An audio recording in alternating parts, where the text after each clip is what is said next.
ماہ شعبان کی 15ویں رات کو شب براءت کہا جاتا ہے۔ شب کے معنی ہے رات اور براءت کے معنی بری ہونے اور قطع تعلق کرنے کے ہیں۔ چونکہ اس رات مسلمان توبہ کر کے گناہوں سے قطع تعلق کرتے ہیں اور اللہ تبارک و تعالی کی رحمت سے بے شمار مسلمان جہنم سے نجات پاتے ہیں، اس لیے اس رات کو شب براءت کہتے ہیں۔ اس رات کو لیلۃ المبارکہ یعنی برکتوں والی رات، لیلۃ الشک یعنی تقسیم امور کی رات، اور لیلۃ الرحمت یعنی رحمت نازل ہونے کی رات بھی کہا جاتا ہے۔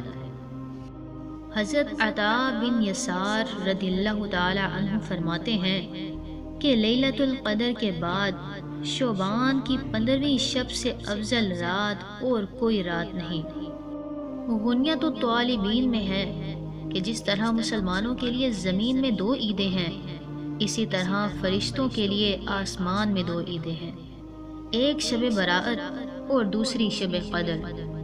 جس طرح مومنوں کی عیدیں عید الفطر اور عید الاضحیٰ ہیں، فرشتوں کی عیدیں رات کو اس لیے ہیں کہ وہ رات کو سوتے نہیں، جبکہ آدمی سوتے ہیں، اس لیے ان کی عیدیں دن کو ہیں۔ چونکہ یہ رات گزشتہ سال کے تمام اعمال بارگاہ الہی میں پیش ہونے اور آئندہ سال ملنے والی زندگی اور رزق وغیرہ کے حساب کتاب کی رات ہے، اس لیے اس رات میں عبادت الہی میں مشغول رہنا رب کریم کی رحمتوں کے مستحق ہونے کا باعث ہے، اور سرکار دو عالم صلی اللہ علیہ وآلہ وسلم کی بھی یہی تعلیم ہے۔